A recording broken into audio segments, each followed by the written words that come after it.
Good Friday afternoon to you. Hope you're having a great day and your weekend is off to a great start. Thanks for joining us on Sports4CLE. I'm Dave Bacon. A little later in the show, we will be joined by Kevin Kugler. He has the call of the Arizona Cardinals Browns game on Fox 8 locally. He will join us to preview that matchup, and we begin by talking Browns. Some news out of Berea. Earlier today, Jarvis Landry activated off the injured list, designated for return. That means he can practice with the team. He still may play Sunday against the Arizona Cardinals. Kevin Stefanski wouldn't rule that out, but Kevin Stefanski did rule out Nick Chubb. Chubb out for the game against the Cardinals, as is Malcolm Smith. Kevin Stefanski would not rule out the possibility that Nick Chubb would go on IR. That would mean he must miss a minimum of 3 games. Still trying to figure that out and see. Also, a number of players listed as questionable. Nick Chubb listed as questionable wrist injury. Jarvis Landry, he returned, could play. Kareem Hunt listed as questionable. J.C. Tretter listed as questionable.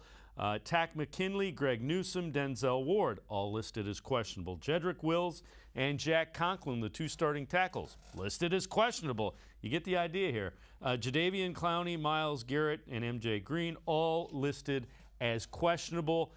It is believed that the defensive backs, Ward, Newsome, as well as Greedy Williams, will be available. And Myles Garrett, again, believes he will play. Jadeveon Clowney trending in the right way, but the official designation is questionable.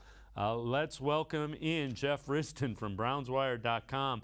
That is like a Bill Belichick injury report on a Friday. The big news, though, Nick Chubb out, Jarvis Landry not ruled out yet. So those are 2 things to weigh. And it's important to note the Browns have a game again Thursday, so it's a short week. And with a calf injury, which is what Nick Chubb has, you take that very carefully with a guy who you want to have running the football. Yeah, absolutely. You need him in.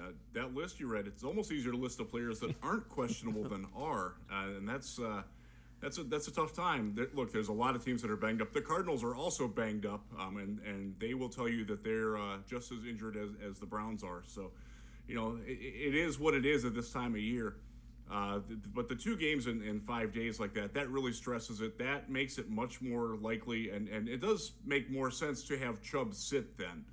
If he's not going to go on IR, possibly you bring him back on Thursday night and see what happens with that. But yeah, I woke up this morning with the good news that Jarvis Landry was being designated for return. They have up to 3 weeks to bring him back. If he's not activated after 21 days, he will be out for the rest of the season, but it's much more likely that he's active this week and certainly Thursday. Again, with the short time frame between the 2 games, Sunday is pushing it, but he could be out there, and they could certainly use the boost from it. But yeah, it's you get the good news, and then it just gets washed away by the tidal wave of questionable injuries there. And when you talk about Jarvis Landry, Browns fans tend to forget they haven't had Odell Beckham Jr. and Jarvis Landry in the lineup together yet this season as we approach, the 6th game of the year. Yeah, and they have the chemistry together, and I do think that there is something to the fact that they were friends at LSU. They're very good friends off the field now. That Jarvis does bring out the better in OBJ. I do think we've seen that Jarvis can be fine without him, but when they were together last year, and it wasn't long then either. Was the best that we've seen Odell Beckham and really the best that we've seen from Odell in several years, going back into his Giants time. So I'm excited to get that to happen with all the injuries on defense, with the offensive tackles being questionable as they are, and the depth being challenged around any playmakers that you can get on the field, and a chance to score from a 70-yard pass, because you're not going to get the 70-yard run with Chubb gone, unfortunately. Bring it on, man. We need all the help we can get. All hands on deck. All right. It will also be all hands on deck for the guy playing quarterback for the Arizona Cardinals, Kyla Murray. He is a tough one, is playing as well as anybody in the league. So the Browns defense will be challenged. Myles Garrett talked about the challenge that Kyla Murray presents. Been playing this guy for years now. For high school, played with him in college, and now I'm seeing him again in the pros. And man, it's the same story. I mean, he's quick. He can throw. He's fast enough to bring you on the edges if you give me a single lane. So, we got to respect him, but we also got to get after him. Can't allow him to make those plays with his feet. Just got to make sure that if he sees a gap that's not there once he starts to run at it.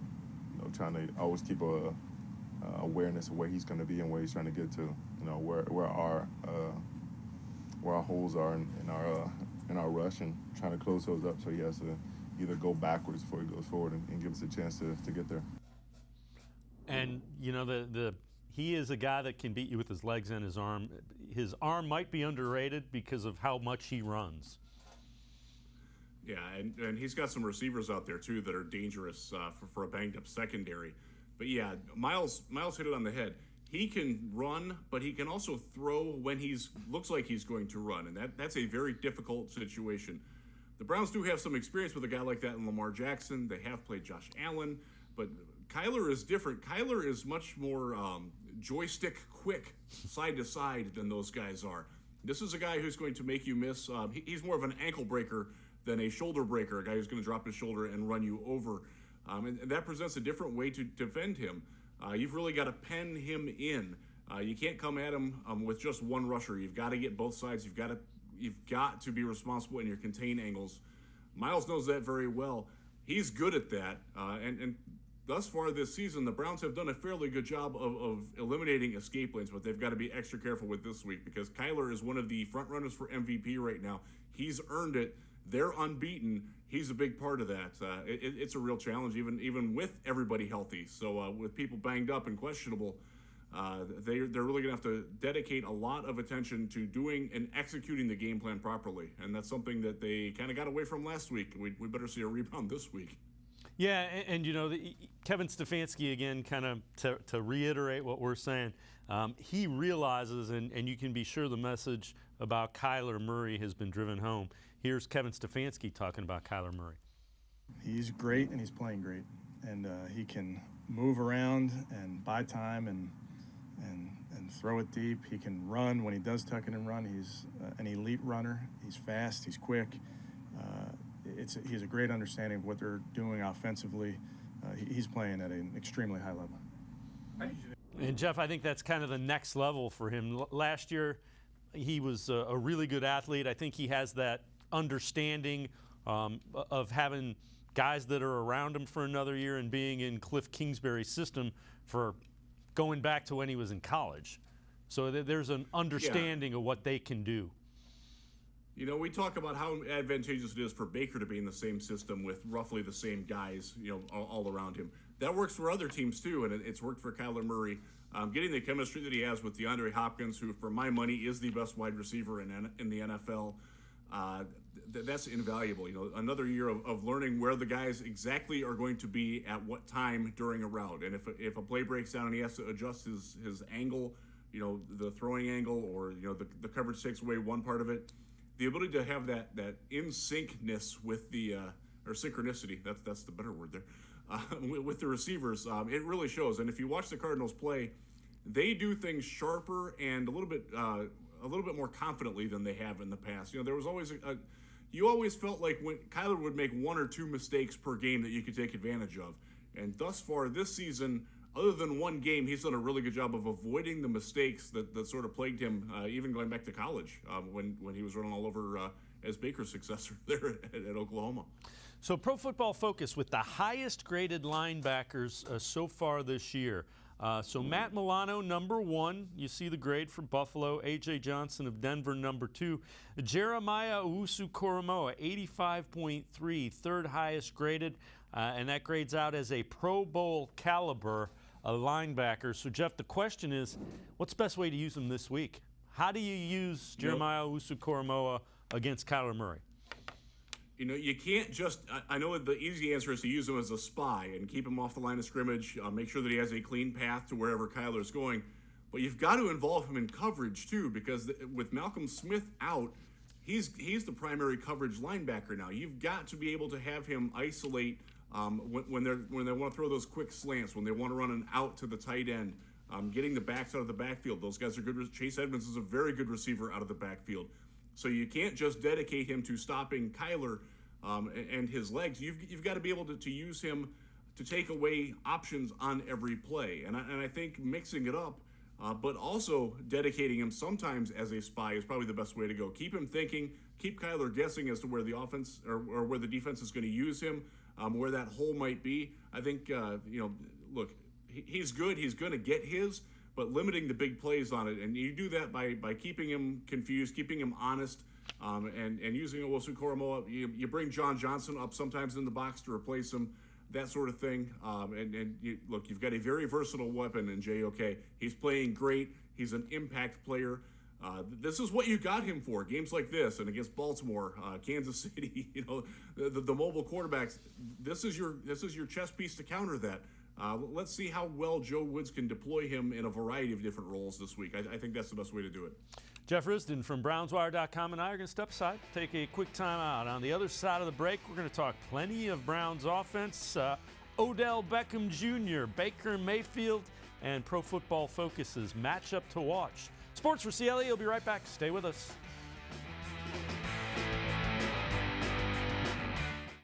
Welcome back. Back to new friends, new classroom, and learning new things. Back to wearing shoes, man, like real shoes. Back to rushing to class. Back to having questions. Lots of questions. Back to vending machine dinners. Back to too much caffeine, too late at night, but feeling like it was a night well spent.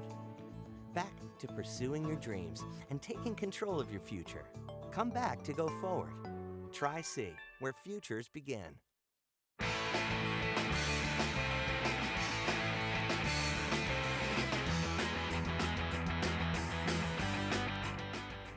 Sports4CLE continues. We continue talking Browns, getting ready to face the Cardinals. Stephen A. Smith from ESPN's First Take about Odell Beckham Jr. Odell Beckham Jr. got to get the hell up out of there. He can't stay in Cleveland. He is open. And I know you know this because you watch the games more intimately than I do. That's accurate. It can't be Dan Orlovsky that Baker Mayfield is just growing and learning, or he's already there. Nah, Jarvis Landry ain't there. But Odell Beckham Jr. is. You dropped 42 points. You got this cat, Nick Chubb, running for 161 yards. You got him and Kareem Hunt in the backfield. You know the defense has to stay honest, and they got to stay at home because you know those brothers can run at any given moment. And you target Odell Beckham Jr. 3 times. He's been targeted 9 times, or like 16 times or whatever, over the last 3 or 4 games, 3 games he's been back. This is a man that is an electrifying talent. He's age 28. He's healthy. And I know you see the tapes. He is open, and he is not getting the damn ball. And I got something to tell you, Dan Orlovsky. I don't believe that's by accident. I believe it's on purpose. I'm going to make an accusation here. It's unfounded. It's just my personal opinion. If Baker Mayfield is as good as y'all say he is, why ain't that man getting the ball? Because you don't want to give him the ball. Jeff, we have a rule. There are no conspiracy theories allowed on Sports4CLE. No conspiracy theories allowed on Sports4CLE. Having said that, he's got to get him the ball some, doesn't he? He does. We'll leave the tinfoil hat aside there. And to Stephen A's credit, he did scream at us that it was just a fabrication out of his own mind. So give him credit for that. He's not trying to spread, rumors or anything. He's just trying to emphasize that Odell needs the ball more. And he's right on that point. They do need to get him the ball more. And it's interesting because we've had the conversation for, 2 years now, that they're trying to get him the ball too much, and that's why there's a lack of chemistry. Well, now that they're not trying to get him the ball enough, is the chemistry going? It's drama that the Browns don't need at this point. And, at some point, the drama will end. Look, the trade deadline's coming up in 2 or 3 weeks. I don't think any of us expect Odell to be anywhere but Cleveland for the remainder of the 2021 season. He's too valuable for this team. They're going to need him. Maybe they're setting it up. I'll throw a conspiracy back at Stephen A. I won't scream it, though, because I'm nice like that. Maybe they're setting it up where they're going to throw him the ball 13 times against Arizona, which has some interesting corners that are vulnerable. Maybe that's going to be their plan of attack, and he comes away with a game where he catches 9 passes for 152 yards and 2 touchdowns. We all believe that could happen. I certainly believe that could happen. I know Odell believes that could happen. Maybe that's where Kevin Stefanski is. Maybe they were re-emphasizing something different. Look, the Chargers, you score 42 points. There's nothing really wrong with the offense. I mean, that game, the focus on the offense being the problem after you score 42 and give up 47 has been something that's been ponderous for me all week. Now we're going to get into a game where Arizona's defense can probably hold the Browns, especially without Nick Chubb, to maybe 20 points. And you've got to get the precious points. And maybe that's where a playmaker like Odell comes in against a defense that's better, more in the middle of the field than they are on the outside, whereas the Chargers were sort of the opposite of that. So I have faith in Kevin Stefanski. I have faith in Baker Mayfield that he will find the right target.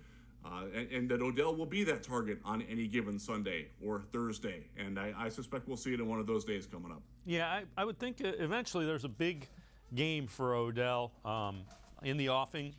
I've been saying that, and people are probably saying, when's it coming? All right, to his credit. It would be nice to see it. Yeah, to his credit, Odell has not been complaining whatsoever. Here's Odell on the ultimate goal and staying healthy this year. The ultimate goal is to win the championship, and I feel like I'm in a great situation to do that. And it may not be me, there's going to be days where it will be my day, and we'll be sitting up here and the conversations will be different, and then, it's like it's all as well.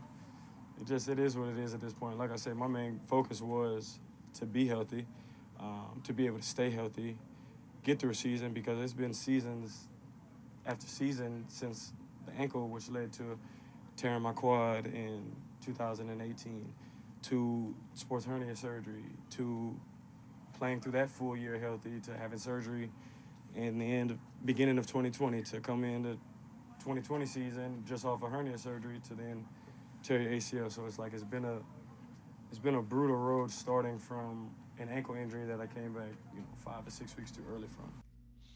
Jeff, that's the other thing.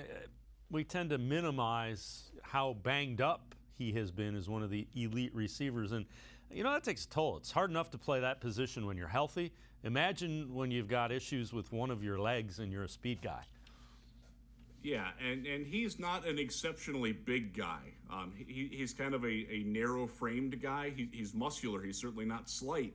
But this is a guy that, he has to get every ounce of muscle and energy that he can out of it. He has to run exactly precise routes because he's not as physical as some other guys. He's a very different kind of receiver than you see what we saw from the Chargers last week, what we're going to see from DeAndre Hopkins and A.J. Green, the old friend from Cincinnati who's now in Arizona this weekend. He has to be right. And the fact that he hasn't been, I do think that tends to get lost. The fact that he hasn't really been healthy. He hasn't had a healthy season since 2016. He's had a lot of issues at various parts throughout his legs. And he looks healthy now. That's the good thing. The tape reveals a healthy Odell Beckham Jr. That's, again, why I think, and you agree with it, it's just a matter of time until he comes across. I do think it's more of a case of Baker's finding other options that are maybe a little bit more direct in his line, maybe a little bit easier for him to get to earlier in a play than what Odell is. But, yeah, the road that he's come back, I don't think he gets enough credit for his mental toughness or the sheer physical toughness that he's had in persevering through all this. Look, he is still a focal point of a team. This is what happened in New York. He was the number one. Like, they had Eli Manning. This was a Super Bowl championship team, and he was the focal point of the media. He gets that some in Cleveland, not as much because there's some other guys on the team that are pretty popular too, both locally and nationally. But the fact that a guy who right now is on pace to be a good number 2 receiver in a season, the unusual attention, the fact that he's handling it the way he is, I'm happy about that because it could be a lot worse. And New York fans will tell you and New York media will tell you it has been a lot worse. So that's a maturation from Odell that's very nice to see. Yeah, without question. All right, this one comes from Josh Hirschmeyer, and it is a tweet from 538. Baker Mayfield's heat chart versus the Cardinals' defense. So the defense of the Cardinals is on the right, Baker Mayfield is on the left, and they match up, which would indicate Baker Mayfield can exploit the short passing game on the outside against these Arizona Cardinals.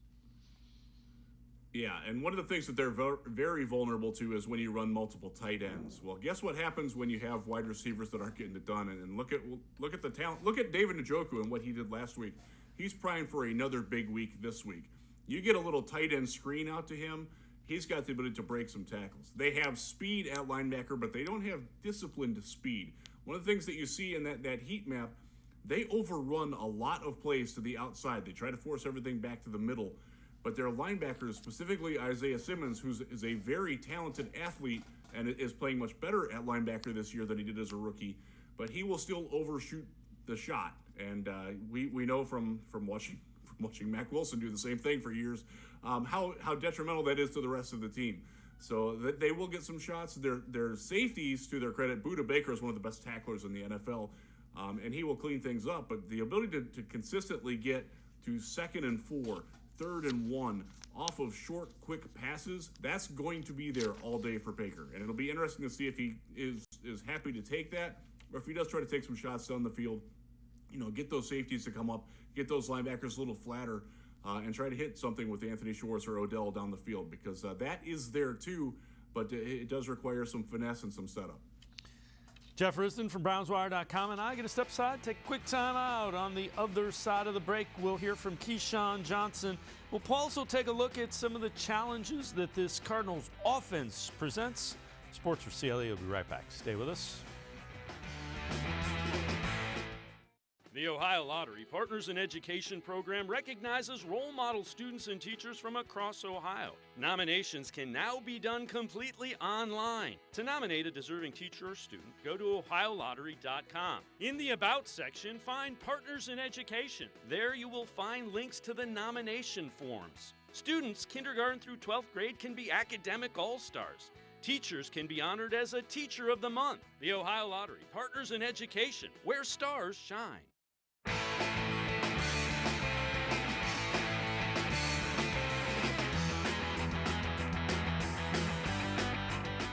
We continue talking Browns, getting ready to face the Cardinals 4 o'clock at First Energy Stadium. Keyshawn Johnson on ESPN's KJM talking about Odell and Baker.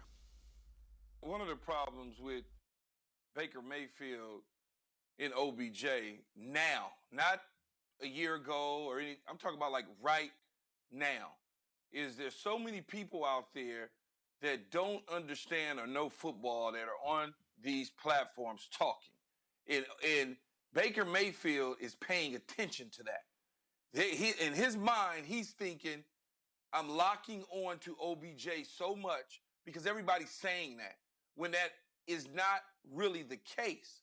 And so what he wants to try and prove to people is, I can be a top-notch quarterback without utilizing my main target.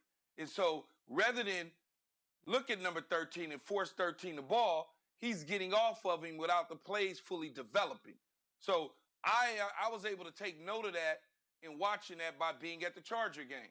And then having a private conversation with an individual or two post-Charger game. And these are the same things that they've kind of already told Baker Mayfield. You're getting off of him too early. You're getting off of him too early. Stay with it. Sounds like Keyshawn Freud there. Psychoanalyzing the mind of our quarterback. Again, once they start connecting, all this goes away. So, but it's an interesting thought. It's an interesting thought. I don't know how much. I really don't know how accurate it is. I don't either, but I will say Baker does hear things and listen to things more than you would probably like him to, and more than I think Kevin Stefanski would like him to. I don't know. I can't validate whether Keyshawn is right there or not. But Baker does have the rabbit ears. He does pay attention to what's being said out there. There are suspicions that he has a couple of Twitter burner accounts out there. Again, I don't know. I haven't ever interacted with either of the alleged accounts, but they're out there. It would be, again, let's just hope it goes away soon. Let's hope he goes off either Sunday afternoon against the Cardinals or Thursday night or sometime soon, because this stuff, is getting away from what we really want to be talking. We want to be talking about a team that's 3-2, still in very good shape to host a playoff game and win a division. They got to get into gear, but this next stretch of games is critically important for that. It would be great if we didn't have to worry about a drama between a wide receiver and a quarterback that may or may not even exist. That's where we are, unfortunately, as Browns fans. I would love to talk much more about how Jarvis Landry coming back into the game is going to impact the offense positively and how that shakes out the wide receiving core. And we'll get to that at some point, but we're not there yet, unfortunately. The other thing is Chargers come in lone unbeaten team in the NFL, and nobody's going to argue it's been that offense that leads them. What kind of challenges do they present? And again, I've seen bits and pieces of their games. It appears they're running the ball a little bit more effectively than they did a year ago. They are. They got a critical upgrade this offseason. They signed center Rodney Hudson, who was with the Raiders. He has made a huge difference in their run game. They're much better in the middle of the field, both in pass protection and in the run game. They are running downhill a little bit better. They used to be a team that would like to stretch things out to the side and try to exploit the edges. They're much more smash mouth this year, and it's working for them because you have to, if you're honoring that, that makes Kyler's ability to escape even better because you're going to have your linebackers sucked more into the middle of the field. Your outside guys have to respect the fact that Chase Edmonds might be tacking it up inside. So it's a good strategy move. It's working well for them. The play action, much like Baker Mayfield, Kyla Murray is very good at play action. He sells the fakes well. He sees the field well coming out of it. They're a very good football team. They've beaten some good football teams too. And that's the challenge right now is to make sure that the Browns belong in that conversation of still being a good football team. I know they're 3-2. If they fall to 3-3, there's going to be some people that are eyeing that 480 bridge out there and wondering when do we jump off this? It's way too early for that. But again, it would be nice if the Browns beat a good football team at some point, and Sunday would be a great opportunity to do that because the Cardinals right now. Boy, being the team that knocked off the last unbeaten, that would be a nice little feather in the cap. And Hudson is out, so they've already ruled their center Hudson out. Oh, good. I missed that. Yeah, that's great. So that's good news. Yes. As we said earlier, they have injury issues too, and that's something that you got to pay attention to. They're going to have Sunday morning come 11, or it'll be 2:30 in the afternoon when the inactives get released. Yeah. It's going to be a very interesting time to pay attention to both of those teams on their social media and what comes out of it, because there's a lot of guys that could play or could not play that will impact the game. Now, Myles Garrett talked about the challenge of this Chargers offense, and one of the things that they do, especially Kyla Murray and this offense, switch it up, both tempo and what they do inside of that tempo. I think I don't want to say they fool you, but it's not always like that. Sometimes they drop 3 step, 5 steps. Sometimes you didn't drop at all. You just shotgun right to throw. But you see those big plays where he drops out very far, and it makes you think that he's always dropping back and he has a good chance to just beat him off the edge and just get there. But they change it up so that it's not always those tendencies that you see on the highlights, and that's good by them because if that were the case all the time, I think me and JD would have a field day. And again, that's one of the things that's going to be important, the communication between that defensive unit, because of what the Chargers are able to do. Yeah, and you see the Browns move those guys all over the line, and they have some individual flexibility to line up. Myles can line up as a 7, he can line up as an 8 or a 9 on any given play. He can switch inside if he needs to. They give him that sort of latitude. The communication with the guys that he's working next to and around has to be on point this week, and that's something. Last week we saw that it can be a problem, especially when he's doing one thing and the or he tries to go around the outside and leaves that gap behind it, and the linebacker isn't there to fill, and the safety is busy doing something else. They can't leave those gaps this week because Kyler Murray will take off. He's a very dangerous player. And they do. That's one thing, and I'm glad Myles pointed out. They're really good at going from up tempo, almost a hurry up. It's not a direct hurry up, but they're going to snap it with 10 to 12 seconds left on the play clock. And then their next drive, they will plot it out and be very deliberate and run a lot of pre-snap motion. and make you wonder what's going on. And they're good either way. So the fact that they're able to beat you in multiple different ways, at multiple different tempos, that's something that definitely Joe Woods has got his work cut out for him this week, is the long and the short of it. Yeah, and you hope that that Clowney and Garrett and Ward and all the guys that are banged up are able to go, because this will be a week that they will be called on. Jeff Risdon from BrownsWire.com and I are going to step aside, take one more timeout. On the other side of the break, we continue talking Browns, getting ready for the unbeaten Arizona Cardinals kickoff, 4 o'clock Sunday. Sports4CLE will be right back. When it comes to selling you a mattress, most retailers are handing you a line. A long line of extra steps that drive up costs and create confusion. At the Original Mattress Factory, we simplify the mattress shopping experience by building mattresses and box springs in our own local factories and selling them direct to you. It's short, sweet, and simply makes sense. So experience more than just the mattress store. Experience an original, the Original Mattress Factory.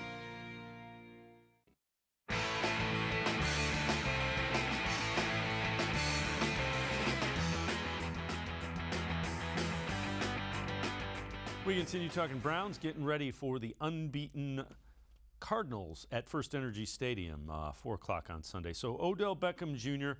talked about the championships and it being a realistic goal, a Super Bowl and a Super Bowl championship, being realistic for the Browns. Everybody wants to win a Super Bowl. Everybody wants to win a championship. Any competitor wants to be a champion. So that's the goal. Keep working to it. Stick with it, and you just, there's a process. Everyone says trust the process. It gets hard at times.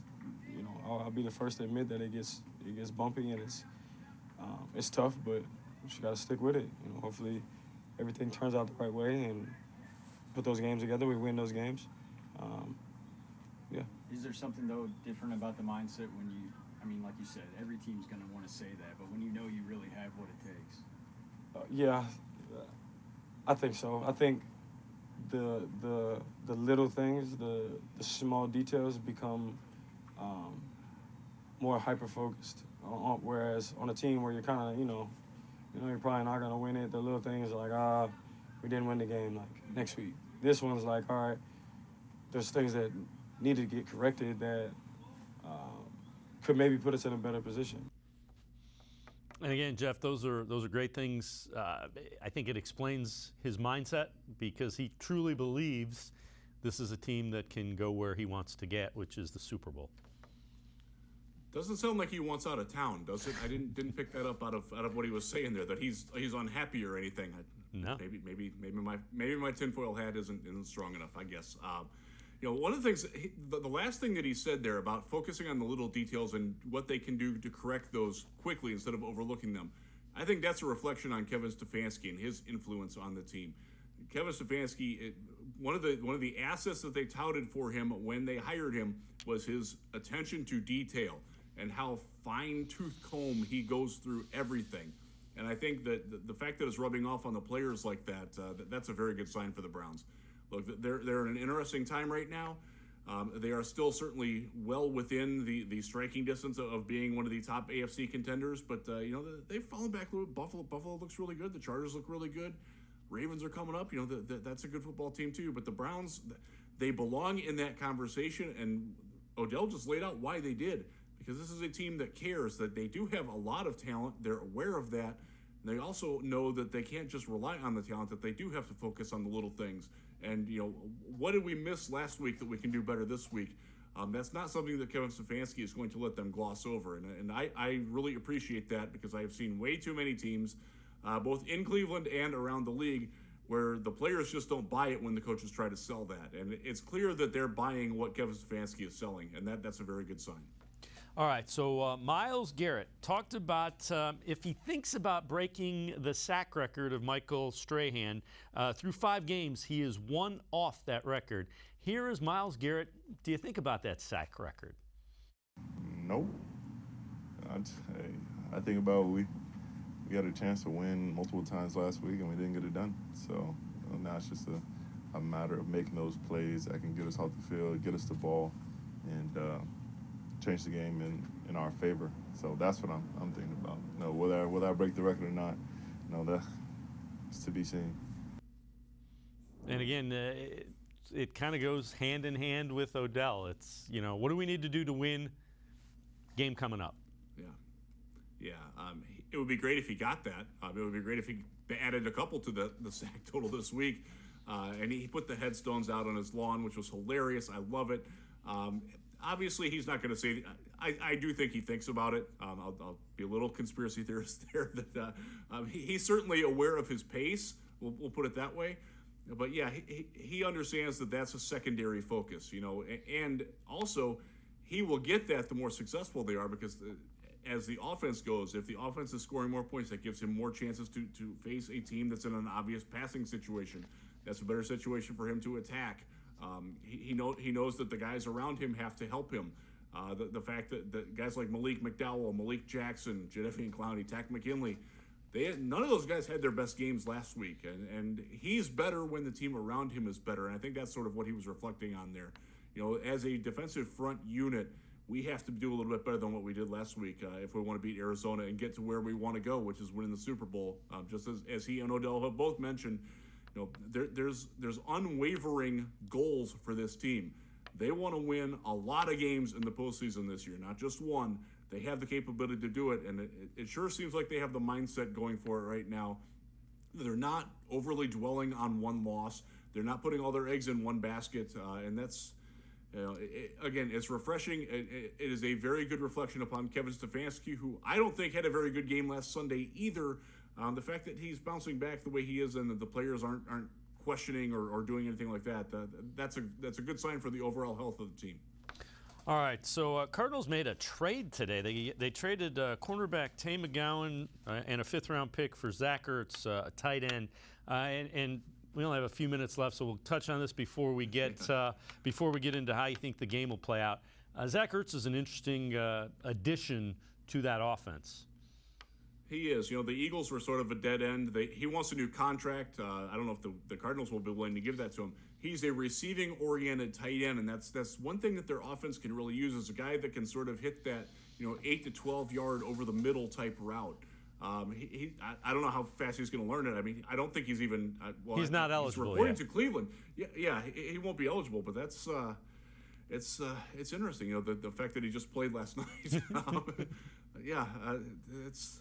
I don't know, man. It's a good sign if you're a Cardinals fan that they're loading up, that they believe in this team enough that they can trade away assets to go for it. So from that standpoint, if you're a Cardinals fan, good for you. You got a better player. You got better today.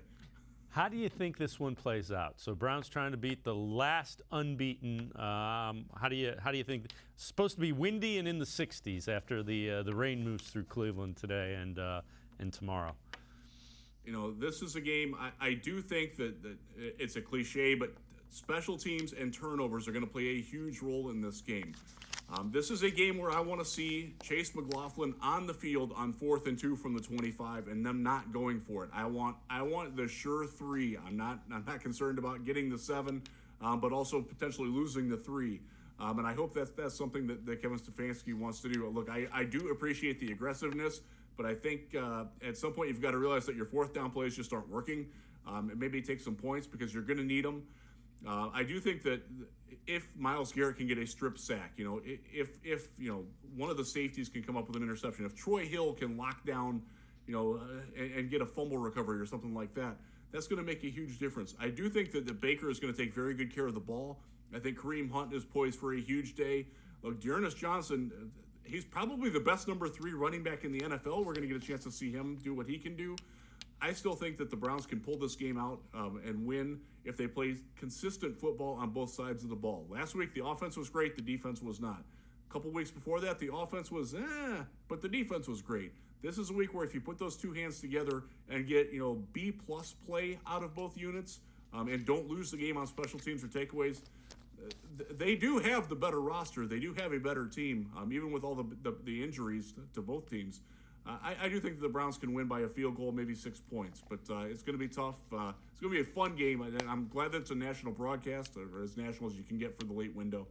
really looking forward to watching it. I will actually be at a Browns-Becker bar up here in Michigan, so it's going to be fun to be with that. Yeah, the one thing I would say, as long as they don't lose the turnover battle, I think the Browns come away with it. That's the recipe for them not winning this game, I think, is if the Cardinals, who are very good, Cardinals are +5, so they're +1 per game, and they're tied for third best in the NFL. Browns have to win the turnover battle or push it. And as long as they don't lose the turnover battle, I think they find a way to win this. And I think it will be a close game without question. Jeff Risdon from BrownsWire.com. Jeff, as always, man, appreciate the time and the insight. Thanks very much. Thanks, Dave. All right, Jeff Risdon, make sure you read him, BrownsWire.com. We're going to step aside, take a quick time out. On the other side of the break, we will hear from Kevin Kugler. Kevin will have the call of the Browns game against the Cardinals nationally on Fox. Can watch it in Cleveland on Fox 8, Sunday at 4 o'clock. Kevin Kugler on the other side of the break here on Sports for CLE. Welcome back. Back to new friends, new classroom, and learning new things. Back to wearing shoes, man, like real shoes. Back to rushing to class. Back to having questions. Lots of questions. Back to vending machine dinners. Back to too much caffeine, too late at night, but feeling like it was a night well spent. Back to pursuing your dreams and taking control of your future. Come back to go forward. Try C, where futures begin.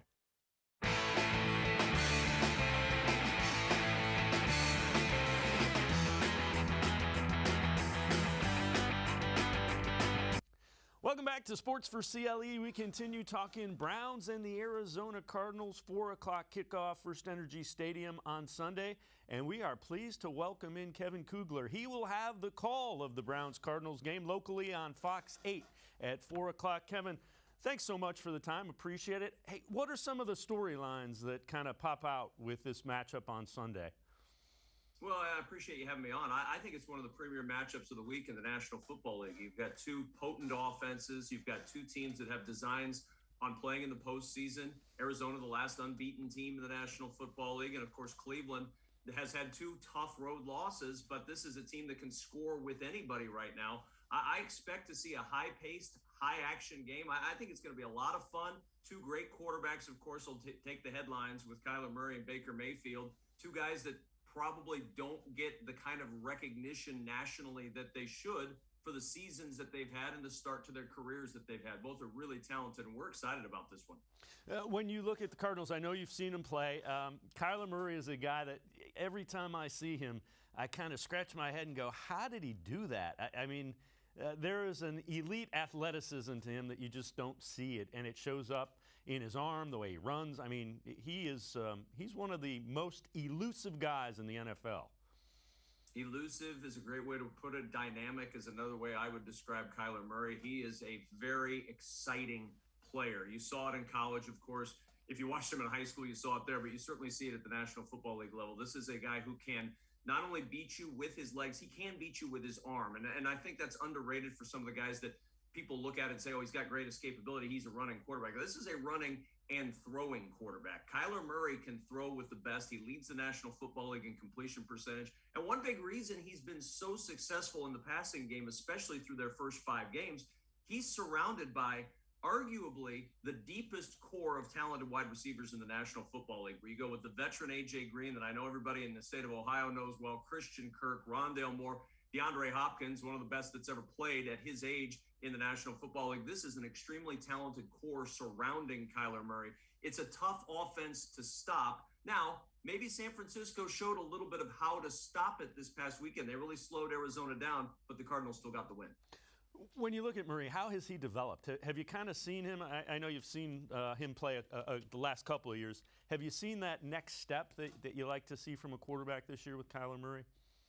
I think you've seen it this year, and we talked with Kyler last week ahead of our game, and one of the things that he kept talking about was the maturity, taking that next step, learning the process. And, you know, it takes time for quarterbacks. He said the first year he walked in and was just hoping to get through the week, just trying to survive Sunday and advance to the next week. Then he progressed a little bit more in year 2. And in year 3, he's now gotten to the how and why things are happening as opposed to just the who, what, and when. He was a very who, what, when guy his first year.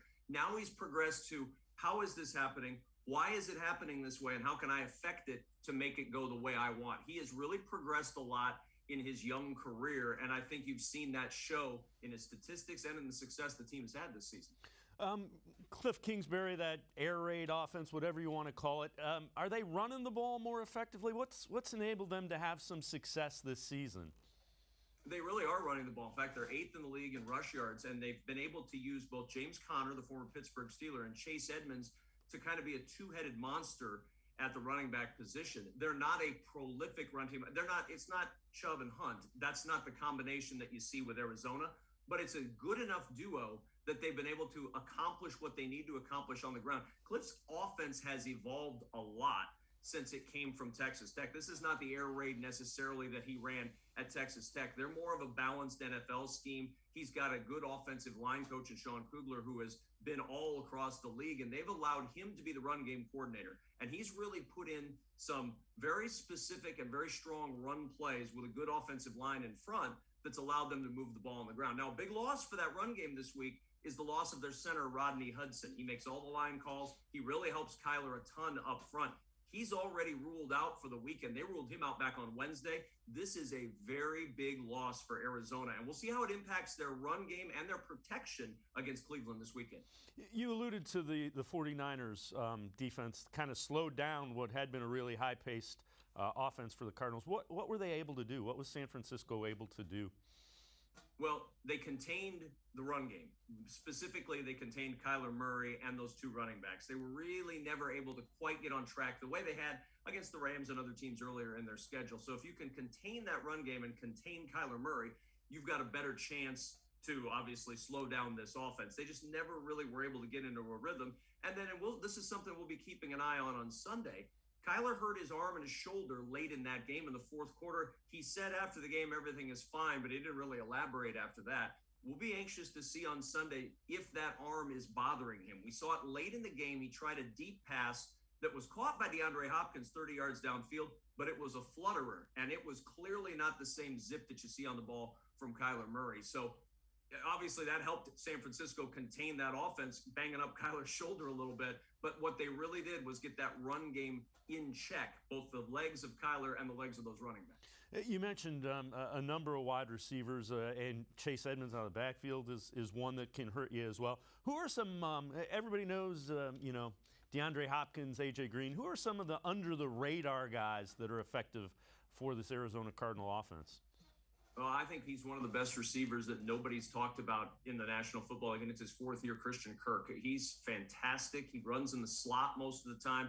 He's very sure-handed, has good speed, already has had a terrific start to the season.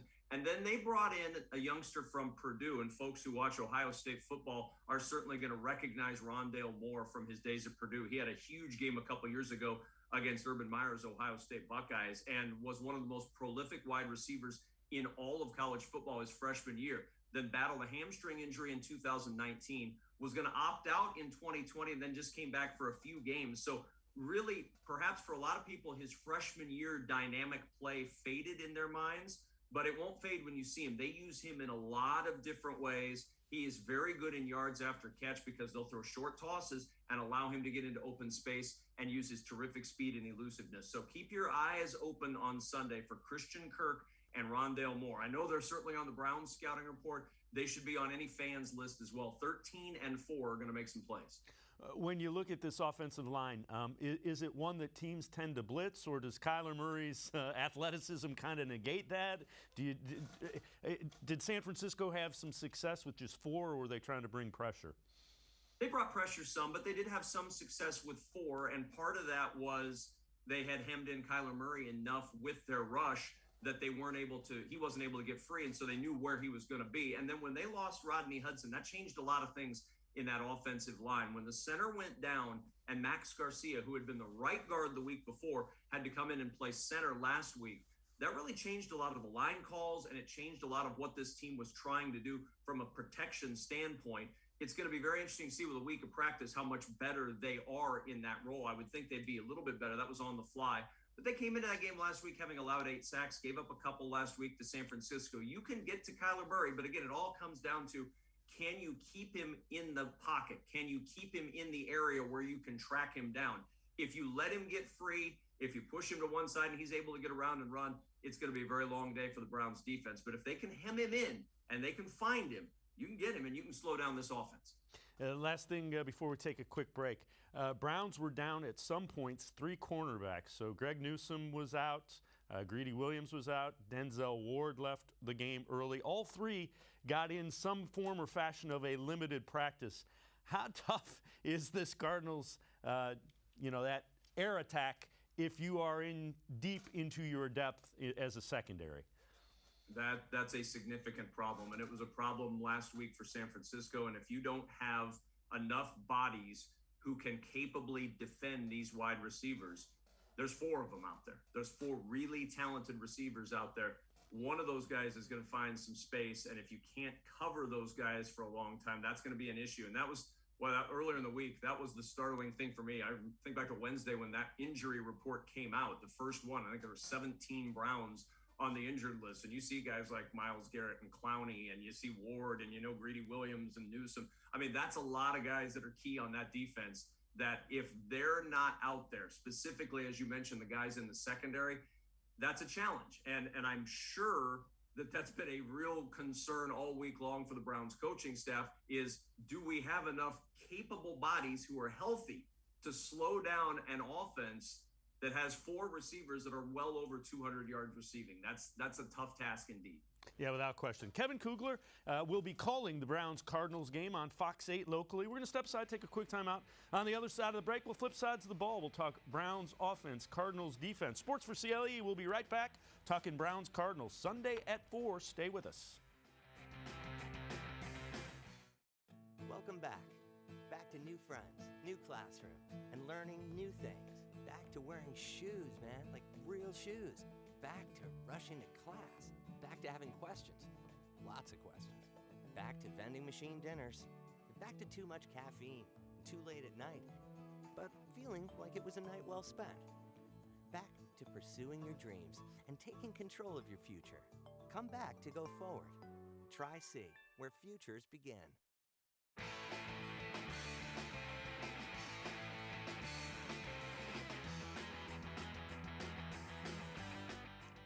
We continue to talk Browns kickoff at 4 o'clock against the Cardinals on Fox 8 here locally. And calling that game will be Kevin Kugler, who joins us again. And Kevin, when you look at the Browns, you want to start with the Browns, you want to start a fight with the Browns fans, say something bad about Baker Mayfield. What is the perception nationally of Baker Mayfield and where he sits? I think it should be better than it is, and I'm always surprised by that, and maybe it's because Baker had so much exposure nationally earlier with all of his commercials and everything else. I don't know. I'm just speculating, because when I watch Baker Mayfield, I see a tough competitor. I see somebody who wants to win, and I see somebody who makes a ton of plays. And for whatever reason, when you're talking great quarterbacks in this National Football League and great young quarterbacks, this is a 26-year-old guy. Let's not act like this is some 15-year vet that is at the end of the road. He's just going. There's room to grow for Baker. I think the sky's the limit for him, and I don't understand why the national perception of Baker isn't better than it is. I can tell you this, on the broadcast you're watching Sunday, there will be a lot of praise for both of these quarterbacks. I think these are 2 of the most dynamic, exciting quarterbacks in the game. I think they're going to lead their teams to a lot of wins in the future. And I think if you're a Cardinals fan or a Browns fan, you have to be very excited about the future of your franchises with these young quarterbacks at the helm. But as far as the national perception of Baker, I guess the only thing you can do to change that is win. And I saw a lot of people concerned last week, trying to, maybe some people put the blame on Baker for the Chargers loss. I watched it. I just don't see that being Baker's blame. I know the quarterback position gets the blame or the credit for a lot of things that they probably don't deserve, but I certainly wouldn't be throwing a lot of shade at Baker Mayfield for the way he started this season. When you look at that Cardinals defense, what do they do well? What are some areas that they struggle or need to improve on? Maybe put it that way. What areas do they want to improve on?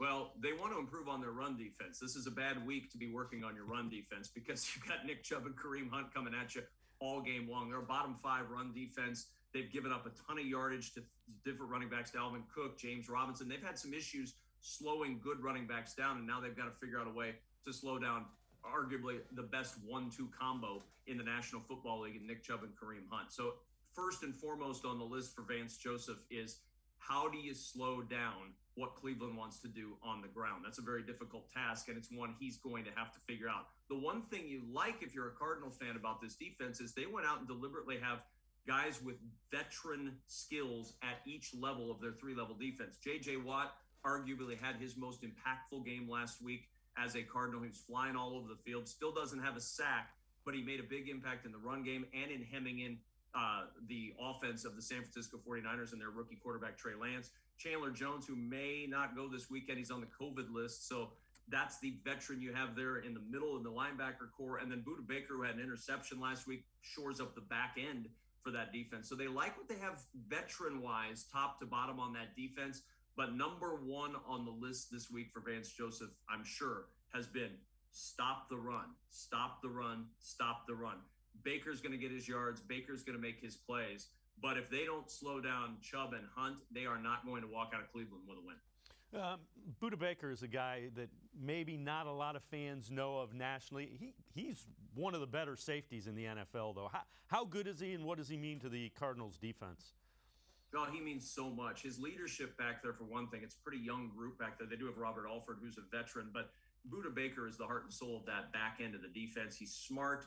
He's savvy. He has all of a sudden figured out he can intercept the football. He didn't have one pick in his first 50 games as a Cardinal. He's now got 3, including last week in his last 16. So he's started to become a little bit more of a ball hawking safety, but he's incredibly intelligent, has a great knack for being in the right positions. And he's paired with a guy in Jalen Thompson, his other safety, and he's made him so much better. Buda gets a lot of attention, and so Jalen Thompson has the chance to run free, and that's become a really nice punch back there between Thompson and Baker. But it all starts with Buda Baker.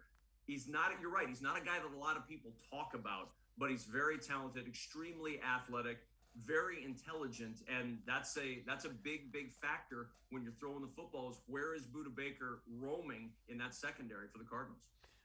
One of the things that Browns fans are trying to figure out is how do they get Odell Beckham kind of integrated into this offense and bring some of those explosive plays.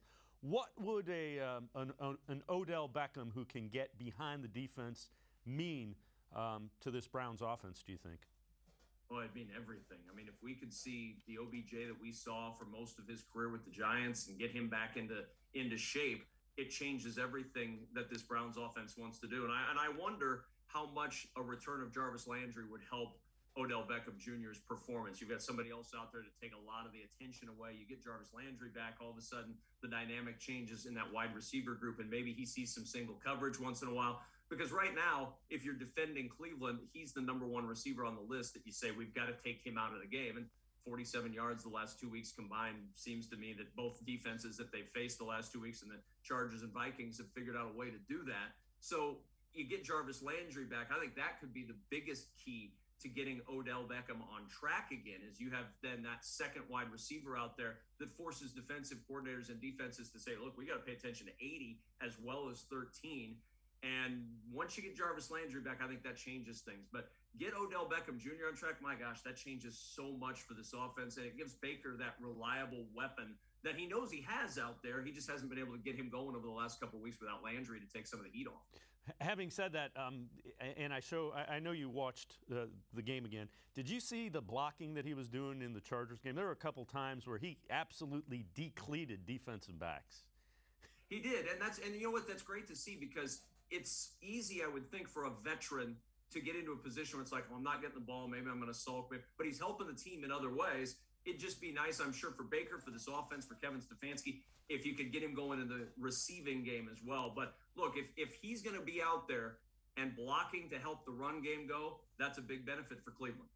How big of a weapon can the tight ends of the Browns be, given their running game that they have with Chubb and Hunt? I think that's huge. Play action becomes certainly a factor when you're able to establish that run game the way the Browns have. And if we saw David Njoku break through last week, maybe that's the step that we've been waiting to see from a guy who's incredibly athletic and talented. It's just been that, when's that moment going to come? Maybe that was that moment when he had his 149-yard day last week. He, with Austin Hooper, very, very talented. And that's an area in which Arizona has some issues on their offensive side. Max Williams, their tight end, is out for the year. So if you're looking at the tight ends, a big advantage for Cleveland, especially if David Njoku can have the kind of game he had last week against the Chargers. And again, it all starts with that run game. Everything with Cleveland starts with, can you establish the run? You establish the run, that opens up play action. That opens up your tight ends opportunities. And again, if Chandler Jones isn't out there, that's a big linebacker that's missing from that linebacking core for Arizona. That forces them to go a little bit deeper into the depth chart, create some problems, perhaps covering a tight end. Kevin Kugler, thank you so much for the time. Appreciate the time and the insight. It'll be Kevin Kugler, Mark Sanchez with the call of the Browns-Cardinals game, 4 o'clock local heat here on Fox 8. Kevin, thanks so much. Appreciate all the time. Oh, thanks for having me on. Appreciate it. All right, Kevin Kugler giving us the breakdown of the Cardinals-Browns again. He and Mark Sanchez will have the call of that game, 4 o'clock Sunday, Fox 8 here locally. That'll do it for this edition of Sports for CLE. Have a great weekend, everybody. We will see you Monday at 4. We'll break down the Cardinals and Browns game at 4 o'clock Monday. Have a great weekend. Thanks for watching Sports for CLE.